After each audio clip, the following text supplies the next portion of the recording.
This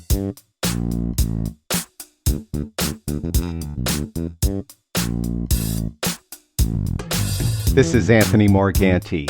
Welcome to my podcast, For the Joy of Photography.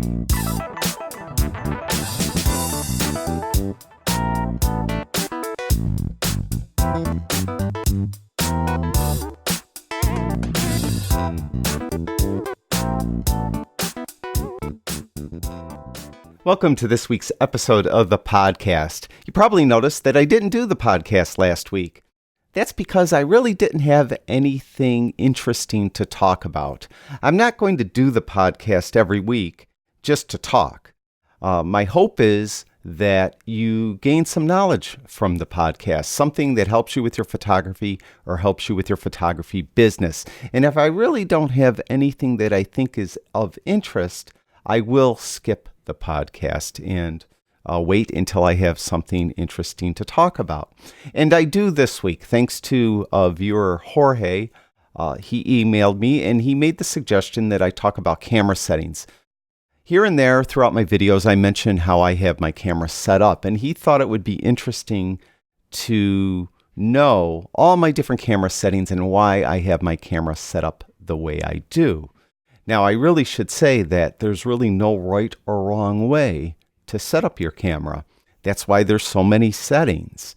The camera should be customized so that it works best for you.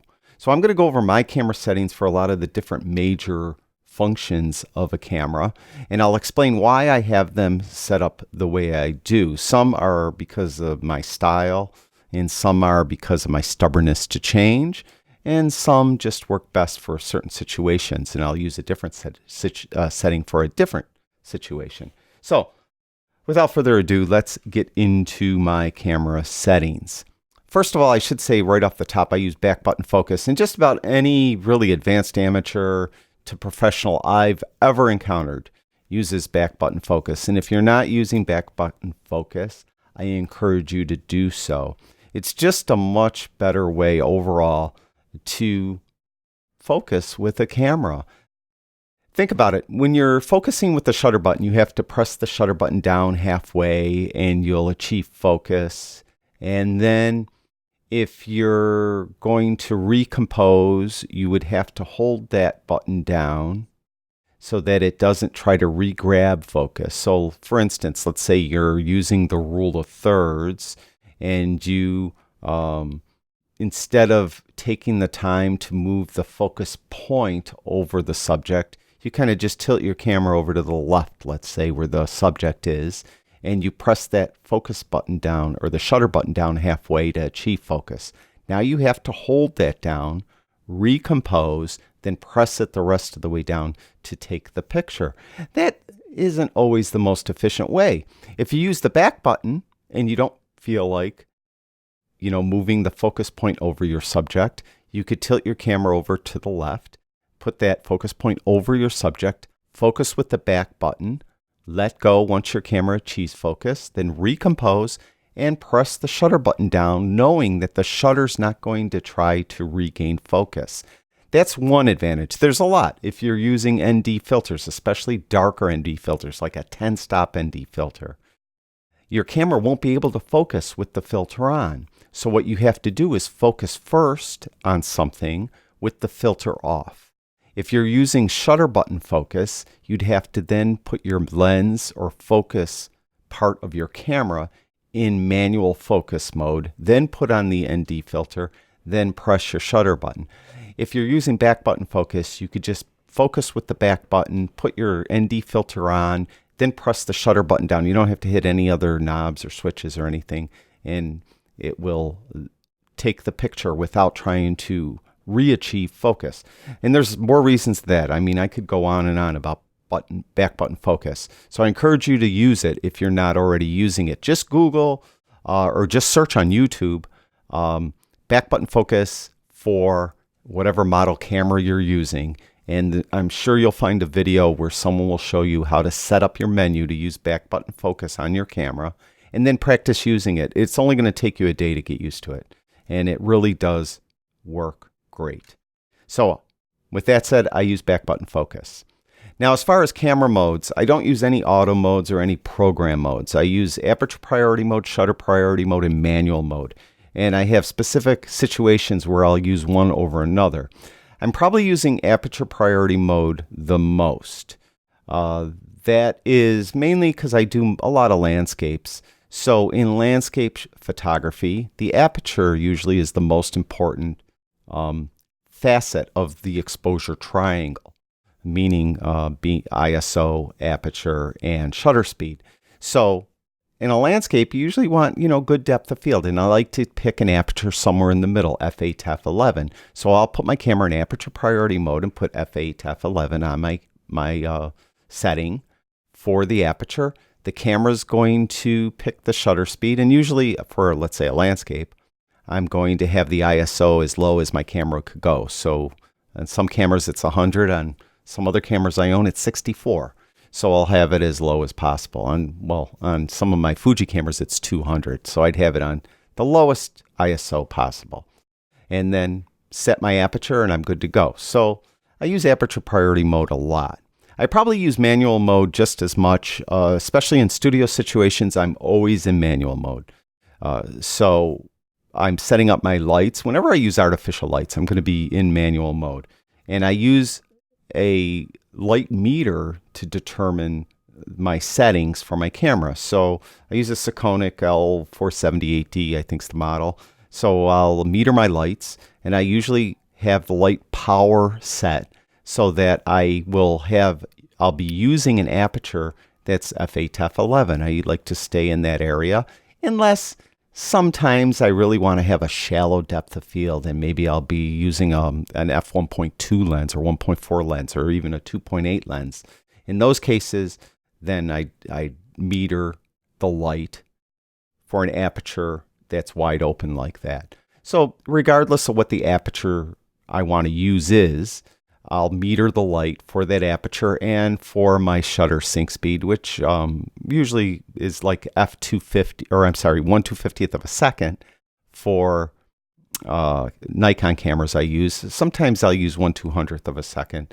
I found sometimes with my like my Nikon D850, if I shoot in portrait mode and I have the shutter speed at 1/250th of a second, I'll get a little chunk of the curtain in the shot when you're not supposed to. And so I'll just slow it down to 1/200th of a second. And it doesn't ever do it in landscape orientation, only in portrait orientation will I get that. So I did it on my Nikon D800E as well, I've noticed. So studio artificial light situation, I'm always in manual mode. Now I'll use shutter priority mode. I use this one the least if I'm going wherever the shutter speed is most important. So if I'm wildlife that's moving very quickly and I want to freeze the action, or sports photography, someone's running, football, baseball, whatever, I know that I need to freeze the action, then I'll be in shutter priority mode, and I'll put my shutter speed, I'll set my shutter speed at something that I know is going to freeze the action, 1/2000th of a second, 4,000th of a second. And then when I do that, I make note of what aperture the camera is choosing for the ISO I happen to have set. So I usually like to try to keep the ISO as low as possible. So if I'm in shutter priority mode and I need, let's say, a shutter speed of 1/2000th of a second to freeze the action. So I have it in 1/2000th of a second. I'll start out with ISO of 100. Maybe, though, it's underexposed. Then I know that no matter what, because the camera's choosing the aperture, it can't choose an aperture wide enough to expose the scene properly. So then I'll have to up my ISO. So I need a couple test shots here to kind of zero in on something that'll work. There are times I'll be in shutter priority mode and I want a little more depth of field. So I'll have to use a higher ISO so that my camera will pick an aperture that's higher than wide open. So if I'm using a f4 lens, a lens that when it's wide open is f4, but I want more depth of field than f4 will give me, I'll up my ISO until I get the aperture I want, let's say f8 or f11.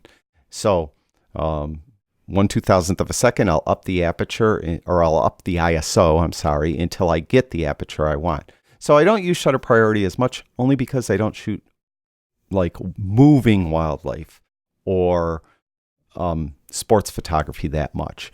I do shoot wildlife, but most often it's a bird in a tree. It's not a bird flying. It's a deer eating grass. It's not a deer running through a field or horses running across a meadow or anything like that. But if it was, then I would use shutter priority mode in those cases. If it is a bird in a tree, a deer munching on grass, then I'll probably be in aperture priority mode because the shutter speed usually won't matter as much in those situations. The next are focusing modes. Now there's 3 focus modes on just about every camera there is. There's what Nikon calls AF-S. Canon calls it single shot. It's just whenever you focus, the camera's going to achieve focus and stop focusing. Some cameras, depending on how you have the camera set up, it may beep. So you'd focus on a subject. As soon as it achieves focus, it'll beep telling you it achieved focus. If you have, like me, you have sounds turned off, a little like light will appear in the viewfinder or on the live view screen. A little like indicator will come up telling you that it's achieved focus. The other common mode is AF-C. That's what Nikon calls it. Canon calls it AI servo. I'm not sure, you're going to have to try to interpret a lot of these for your camera manufacturer. I'm not sure what Sony or Olympus, even though I own Fuji cameras and I've used a lot of Sony cameras, I can't remember what they call these things.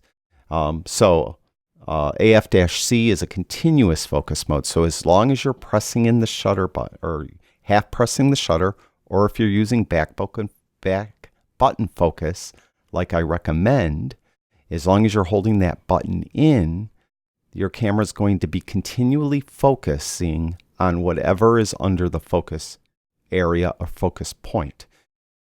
To tell you the truth, my Nikon cameras are almost always in AF-C mode. Almost always. I found it works great. The AF-C works fine. Now, I recently got the mirrorless Nikon Z6, and I'm experimenting with that. I haven't taken a lot of shots with that one yet, so I'm not sure if AF-C works as well as AF-C does work on, say, my D850.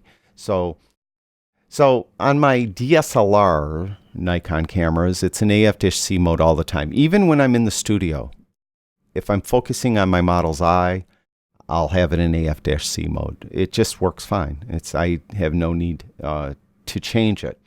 Now, manual mode I don't use as much anymore. I did in the past, but the focus modes, the focusability or capabilities of all the cameras are so good. These autofocus is just working so well. I find I don't need to manually focus that much anymore. There are times, though, on some macro shots, I may tweak the focus in manual mode, but I found that I used to do it in the studio a lot. I'd manually focus, but I find that I don't have to manually focus much at all anymore, so I don't.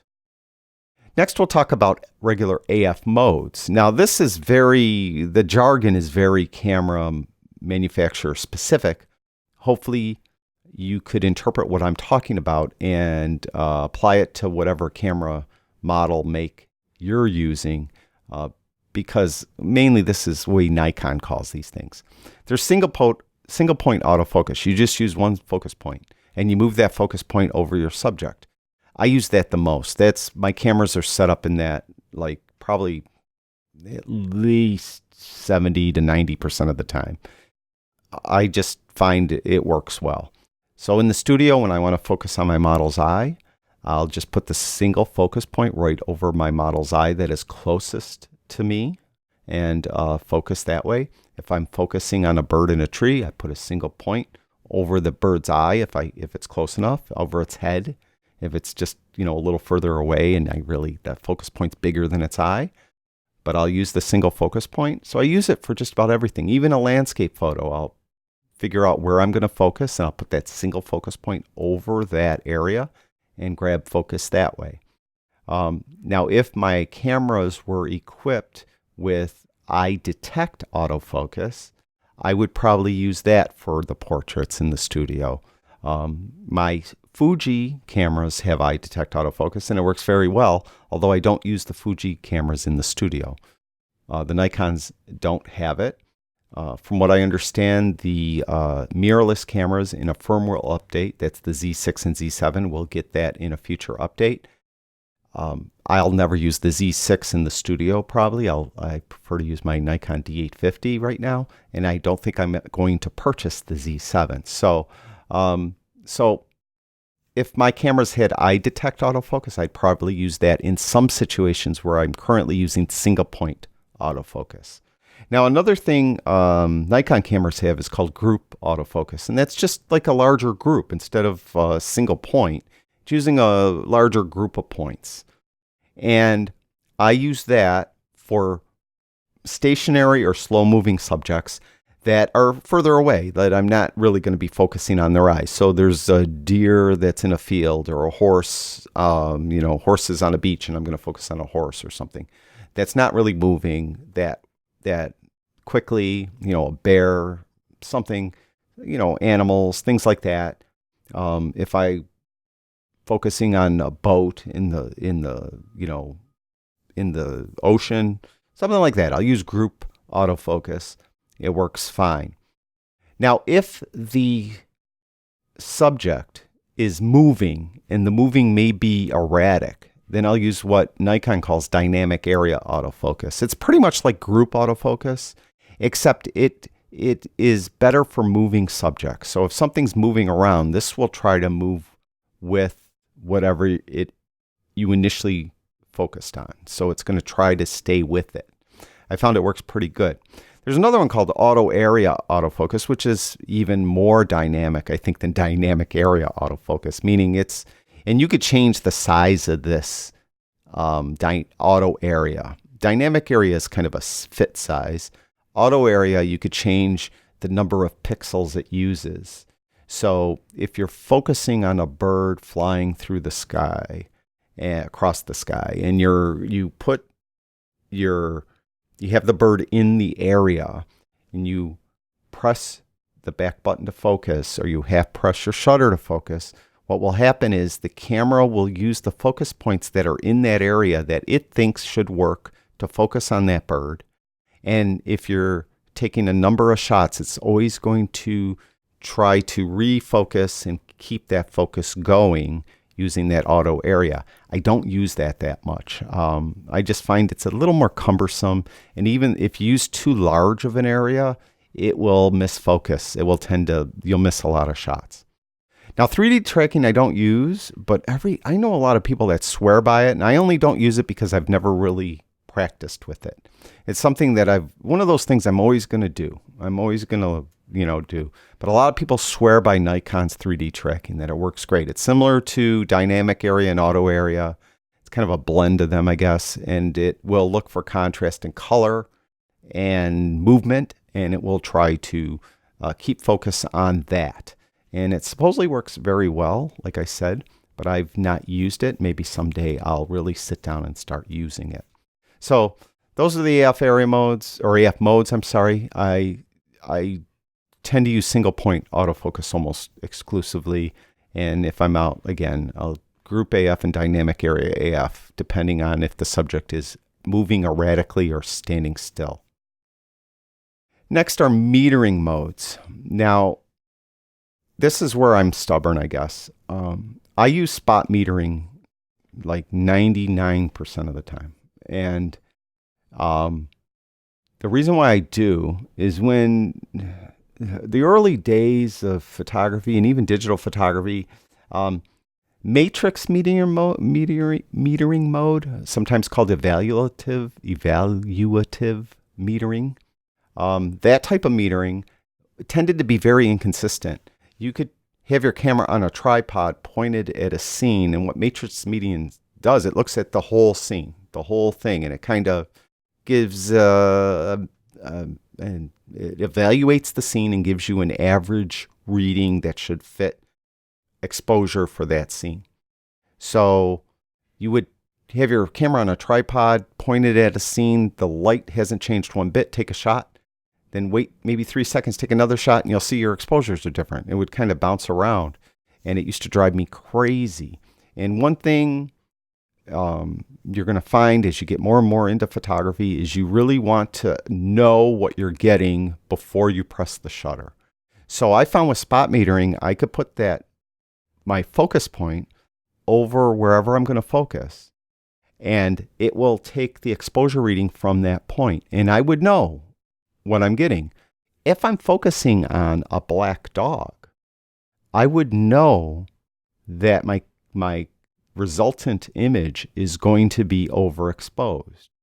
If I was focusing on a white dog, I'd know that I was going to be underexposed. Well, why is that? Well, if you're focusing on the black dog and you're using spot metering, the focus point is on the black fur. Your camera, remember, always is trying to make everything middle gray. So what it will do is it's seeing black fur, but it's going to try to make it middle gray. So it's going to overexpose the picture. I know it's going to do that. So I would automatically put some negative exposure compensation in there so that it doesn't overexpose the picture. A lot more work, isn't it? This is where I'm stubborn, is because the technology has come a long way, and matrix metering works a lot better now than it ever did. And it's probably 100% now, and I really should switch. So similarly, if you're focusing on the white dog, it's going to try to make the white fur medium gray. So it's going to underexpose the scene. So I would dial in positive exposure compensation. So I kind of knew what to do. I also knew in tricky lighting situations, if I just meter off the palm of my hand, I knew that the palm of my hand would underexpose the picture by about 1/3 of a stop. So I would add positive exposure compensation by 1/3 of a stop and get a perfect exposure for the scene.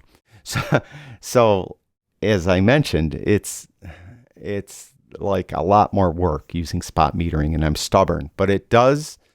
I'm so used to using it, and actually a lot of more, I'm not going to say old photographers, I'm going to say more of us experienced photographers use spot metering because of those reasons that we've had with mainly matrix metering. Center weighted metering, the camera will, it's kind of like matrix, but it gives more weight to whatever is in the center of the image. Well, quite often we're not exposing for whatever is in the middle of the image. We're exposing for the sky, which might be at the top, or we're exposing for something, on the side or whatever. So typically, most of us don't use center weighted metering, although some of the newer cameras, or even the last cameras in the last 7 years, maybe, that center weighted part moves with the focus point. So if your focus point is way off to the left, that's where the center weighted part is. In the old days, the center weighted was always in the center of the frame, no matter where your focus point was. So that has improved also. So I really am kind of stuck in my rut about metering. I hope that made sense. Use what works for you. It's what works for me, right? So now I recently mentioned I got the Nikon Z6, and I'm messing around with matrix metering, and actually I'm pretty impressed with the exposures I'm getting with matrix metering. Now, of course, if I'm in a studio situation where I'm in manual mode, I'm not using any metering, right? I'm using my Sekonic L478D light meter to meter the scene or meter my lights. And then I manually adjust my camera to get the correct exposure. So that's metering modes. I know I convoluted that story up quite a bit, and it's kind of complicated, but basically that's why I do what I do, and it's not necessarily right. Next are drive modes. You have a single shot drive mode. You press the shutter, you could hold it down, it's just going to take one picture. The next is low speed continuous. You press the shutter and it will take a number of pictures, but it's in a low speed. And usually with low speed continuous, you could tell the camera how many images to take per second. Usually low speed, depending on the camera, it might be from 3 to maybe 6 images is low speed. So you would tell it in the menu system, when you're in low speed continuous mode, you want it to take 3 pictures, 4 pictures, 5 pictures, whatever. Usually I have mine set to 5 with most of my cameras. High speed continuous takes the maximum amount of images that camera could physically take for 1 second. Now some cameras, like a D800E, it was like 4 pictures. That was the fastest it could do because the files were so large, the buffer wasn't that big. Things like, that physical limitations of the actual hardware, it couldn't go that fast. But on the other hand, if you used I think a D4 or D5 Nikon, you could take like 12 frames per second, something like that. Usually, now these are different situations where I would use one or the other. Now, obviously in a studio, I'm going to use single shot, right? I'm not going to be holding in the shutter, taking multiple images and letting my strobes and studio strobes go flash, because they need to recycle. So single shot mode, usually with the landscape, single shot mode, usually with street photography, single shot mode. But there are times with some street photography where I'll be in one of the other continuous modes. Maybe I'm catching people walking and I want to get their legs in a right position, or there's action going on, a skateboarder or something, and I want to capture continuous series of shots. So I'll be in one of the 2 continuous modes. Usually, depending on my camera, some cameras, when you're in one of the continuous modes, they'll black out, meaning between shots, when the shutter opens and closes, the viewfinder will go black. And if you're, let's say, tracking a bird flying across the sky, it'll black out. And then you'll see the bird, then black out, see the bird, black out. Now, if you're using like a high-speed continuous mode, that's, let's say, 9 frames a second, it's blacking out so much you could barely track the bird because it's hard. So often you'll do one of 2 things. You'll shoot in bursts. So you'll just press the shutter down and shoot off 1 or 2 seconds worth of shots, let go, track the bird, another 1 or 2 seconds, track the bird 1 or 2 seconds as you're going, so you're making sure that you're not losing sight of the bird flying across the sky. Or if you're not going to do that, you'd be in low speed. So you're just shooting slower. It helps you track the animal a little easier. So it depends. Some of my cameras don't black out as much as some of the others. Like my Nikon D850 blacks out, or my D8500. I don't think I use continuous mode much in my D850, but in my D500 I do, and it blacks out badly. So high speed continuous, and I think that camera does 9 frames a second. So in high speed continuous 9 frames a second, it sometimes is very difficult to track a moving object or subject. So I would prefer to go in low speed, and usually I have it set to 5 frames per second in low speed. So, but in most instances, in most situations, I'm in single shot drive mode. So I'm just taking 1 shot, and I'm not worried about taking a series of shots. If I did more sports photography, I'd be in one of the more continuous modes, obviously. And if I did wildlife photography where the animals were moving a lot and maybe moving erratically, then I'd be in one of the continuous modes. But since a lot of the animal shots I'm doing are pet shots, animals sitting or laying down, or I'm at the zoo, the animal's in an enclosure and it's not really moving that quickly, a single shot will work fine. Low speed works fine too. So something like that. And that's it. Those are my camera settings. Hopefully that made sense. Now, again, I'm going to reiterate that there's really no right or wrong way. The reason why those settings are there is so you could customize that camera to make it work for you. And I encourage you to experiment with different settings. And actually, I think this is going to motivate me to experiment with different metering modes, because I do use spot metering pretty much exclusively. And I should try to work with, see how center weighted and matrix metering work. Maybe I'm causing myself a little more work than is needed. And I should try out one of those other modes. Thank you for watching my podcast, For the Joy of Photography. Remember, stop by my website, onlinephotographytraining.com. There you'll find all my latest videos and articles to help you improve your photography. That's it for now. I'll talk to you guys soon.